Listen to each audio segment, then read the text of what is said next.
మన ప్రభువైన యేసుక్రీస్తు నామములో మీకు వందనాలండి. బాగున్నారా? దేవుడు మిమ్మల్ని దీవించుగాక.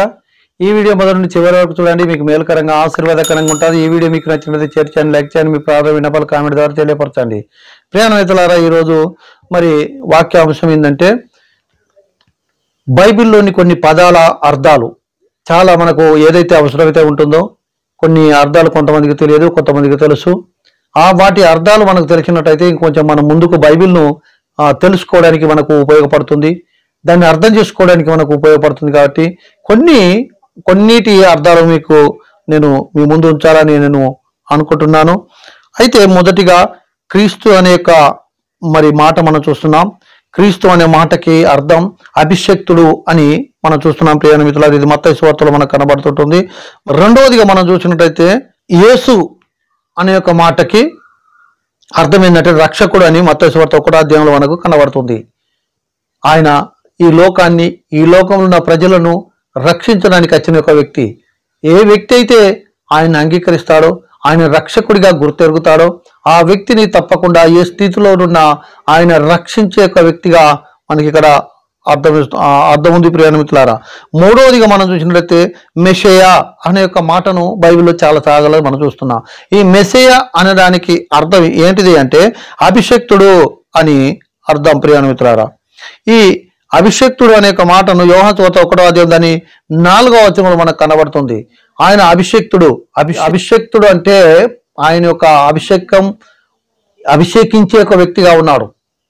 ఆయనే అభిషేకమై ఉన్నాడు, ఆయనే అభిషేక్తుడై ఉంటున్నాడు. ప్రియ మిత్రులారా, ఆయనే అభిషేకం, ఆయన అభిషేకుడు, ఆయన అభిషేక్తుడు గనుక ఆయన చేత అభిషేకింపబడిన మేలే, ఆయన మనలను అభిషేకించిన మనకు మేలే, ఆయన మరి అభిషేక్తుడిగా మనకు గుర్తెరిగిన మనకు మేలే. ఈ అభిషేక్తుడు అంటే అందరికన్నా పై ఉన్న వ్యక్తిగా మనం గుర్తెరగాలి. అయితే అలాగనే మనం 4వ విషయానికి వచ్చినట్లయితే మరి చాలా జాగాలు సంఘము అనే మాటను మనం చూస్తున్నాం.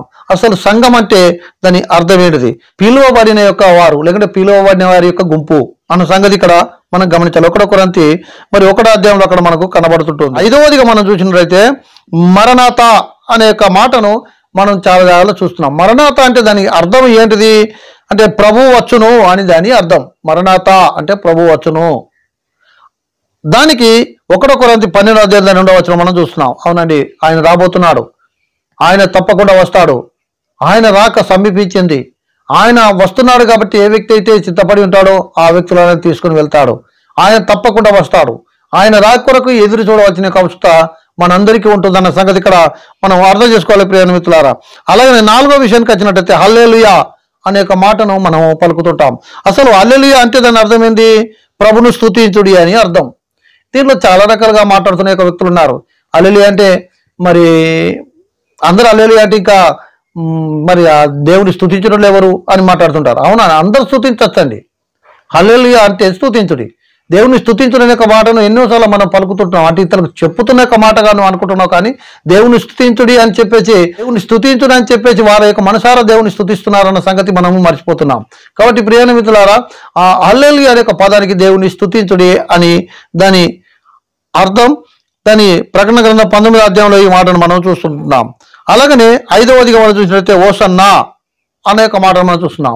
ఓసన్నా అంటే ఏంటిది అంటే జయము అని అర్థం. అంటే నమ్ముకున్నాడు ఆయనను, ఆ వ్యక్తి జయం పొందుకుంటాడు. అలాగని ఆయనే జయమై ఉంటున్నాడు, ఆయనలోనే జయం ఉంది. ఈరోజు ఆయన మరి మనల్ని జయంలోనికి నడిపిస్తాడు, మనల్ని జయింపజేస్తాడు. ఆయన జయించాడు, మరణమును జయించాడు, తిరిగి మనకు కూడా మరణమును జయించేటట్టు చేశాడు. ఆయన మృత్యుని గెలిచినట్టుగా మనం గెలుస్తాం. ఆయన లాగానే మరి మనం ఉండబోతున్నాం. ప్రియ మిత్రులారా, ఆయన జయమై ఉంటున్నాడు అన్న సంగతి మనం ఇక్కడ గమనించాలి. మత్తయి సువార్త 21వ అధ్యాయం 9వ వచనం, మత్తయి 11:9లో మళ్ళీ మనం చూస్తున్నాం. ప్రియ మిత్రులారా, 6వదిగా మనం చూసినట్లయితే పెంతెకొస్తు అనే మాట బైబిల్లో మనకు కనబడుతుంది. అసలు పెంతెకొస్తు అనే మాట ఎందుకు కనబడుతుంది? ఈ పెంతెకొస్తు అనడానికి అర్థం ఏంటిది అని మనం చూసినట్టయితే ఇది 50వ రోజు అని పండుగ, 50వ రోజు పండుగ అని అర్థం. ఇది అపోస్తలుల కార్యాలు 2వ అధ్యాయంలో మనకు కనబడుతుంటుంది. అలాగనే మరి 7వదిగా మనం చూసినట్లయితే మన్నా అంటే దాని అర్థం ఏంటిది? ఇదేమి అని దాని అర్థం. ఇదేమి నిర్గమకాండం 16వ అధ్యాయంలో మనకి ఇక్కడ కనబడుతుంది. అలాగనే 8వదిగా మనం చూసినట్లయితే బేతేలు. బేతేలు అంటే దాని అర్థమైంది దేవుని యొక్క మందిరము అని దాని అర్థం. ఆదికాండం 28వ అధ్యాయంలో మనకు కనబడుతుంటుంది. 9వ విషయానికి వచ్చినట్టయితే ఇజ్రాయేలు అంటే ఏంటి, దాని అర్థం ఏంటిది? ఇజ్రాయేల్ అనే ఒక మాటను చాలా మరి రాయబడి ఉంది కదా, అంటే దేవునితో పోరాడువాడు అని దాని అర్థం. ఒక తెగకు చెందినది అని కాదు, కానీ ఏ వ్యక్తి అయితే పోరాడుతున్నారో, పోరాడి జయిస్తున్నారో, ఆ జయించిన వాడు మరి ఖచ్చితంగా ఇజ్రాయేల్ అనే ఒక మాటను మనం గమనించాలి. ఈ లోకంలో కూడా చూడండి, మనము జయించాలి. ఈ లోకంలో ఎన్నో వ్యతిరేకతలు, ఆటంకాలు, పోరాటాలు, మరి క్రైస్తవులకు విరోధంగా నడుస్తున్న యొక్క ఎన్నో విషయాలు మనకు కనబడుతుంటున్నాయి. అనగా మనం కూడా పోరాడి జయించి మనం కూడా దేవుని యొక్క ఇజ్రాయేల్గా, దేవుని యొక్క బిడ్డలుగా మనం పిలువబడుతున్నాం. మనం ఇజ్రాయేల్ కాకయే మనం పోరాడి గెలిచి ఇజ్రాయేలీలుగా మనము పిలువబడుతున్నాం అన్న సంగతి ఇక్కడ గమనించాలి. ఆదికాండం 32 అధ్యాయాలు మనకి ఇక్కడ కనబడుతుంటుంది. అలాగనే నాజీరు అనే మాటను మనం బైబిల్లో చాలాసార్లు చూస్తున్నాం. నాజీరు అంటే దాని అర్థం ఏంటిది అంటే ప్రత్యేకముగా ఉంచువాడు, అంటే ప్రత్యేకమైన వ్యక్తి, లేకుంటే ప్రత్యేకంగా ఉంచువాడు అన్న సంగతి ఇక్కడ మనం గమనిస్తున్నాం. ప్రేమికులారా, ప్రత్యేకంగా అంటే అందరితో ఒక్క వ్యక్తి కాదు, అందరిలాగా కాదు, కానీ అందరికీ ప్రత్యేకంగా ఉండే ఒక వ్యక్తి. ఈరోజు మనము నాజీరు చేయబడ్డామంటే ప్రత్యేకమైన ఒక వ్యక్తిగా, ఆ దేవుని కొరకు సమర్పించబడిన ఒక వ్యక్తిగా మరి మనం ఉంటున్నాం. దాన్ని నాజీరు అని అంటున్నారు. న్యాయాధిపతులు 6వ అధ్యాయంలో మనకి మాట కనబడుతుంది. ప్రియమిత్రులారా, 11వదిగా మనం చూసినట్లయితే బెరాకా అనేక మాట బైబిల్లో చాలా జాగ్రత్త మనకు కనబడుతుంది. ఈ బెరాక్ అనేక మాటకు స్తుతి, ఆశీర్వాదము అని అర్థం. బెరాక్ అంటే స్తుతి, ఆశీర్వాదం అని 2వ దినవృత్తాంతములు 20వ అధ్యాయం దాని 2వ వచనంలో ఇక్కడ మనకు కనబడుతుంది. అలాగనే 11వదిగా మనం చూసినట్లయితే ఇమ్మానుయేలు అనే మాటను మనం చూస్తున్నాం. ఇమ్మానుయేలు అనడానికి అర్థం దేవుడు మనకు తోడు అని అర్థం. దేవుడు ఇమ్మానుయేలుగా ఆయన మనకి ఎప్పుడు కూడా తోడుగా ఉంటాడు. గుట్టలో వెళ్ళిన, చెట్టలో వెళ్ళిన, ప్రతి విషయంలోను, బాధల్లోను, అన్నిట్లోనూ ఆయన మనకు తోడుగా ఉండే దేవుడు అని దాని అర్థం. అనగా ఆయన మనతో సదాకాలం తోడుగా ఉంటాడు అని దాని అర్థం. ప్రియమిత్రులారా, యెషయా గ్రంథం 7వ అధ్యాయం దాని 1వ వచనం మనకు అక్కడ కనబడుతుంది. 12వదిగా మనం చూసినట్లయితే అపోస్తుడు అని దానికి అర్థం ఏంటంటే పంపబడిన వాడు అని అర్థం. అంటే ఎవరు పంపారు అంటే ఎవరు పంపితే వచ్చిన వాళ్ళు అంటే దేవుడు పంపితే వచ్చిన ఒక వ్యక్తి, అనగా పంపబడిన యొక్క వ్యక్తులు. ఆ పంపబడిన వాళ్ళను అని పిలవకుండా అపోస్తులు అనే ఒక పేరును పిలిచారు. అపోస్తులు అంటే పంపబడిన వారు అని అర్థం. యోహాను సువార్త 13వ అధ్యాయంలో మనకి మాట కనబడుతుంది. 13వదిగా మనం చూసినట్లయితే ఆమెన్ అంటే అర్థం ఏంటిది? అవునుగాక, అంటే ఇది జరుగునుగాక అని అర్థం. ఆమెన్ అంటే మనం ఇంతాక ప్రార్థన చేశాము, అది జరుగునుగాక, మనం చెప్పినంత జరుగునుగాక, ఏదైనా మనం అనుకుంటున్నామో అది జరుగునుగాక.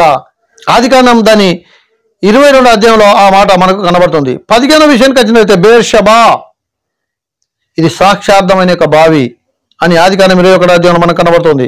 16వదిగా మనం చూసినట్లయితే నెపీలు అంటే అర్థం బలాత్కారులు అని ఆదికాండం 6వ అధ్యాయంలో మనకు కనబడుతుంది.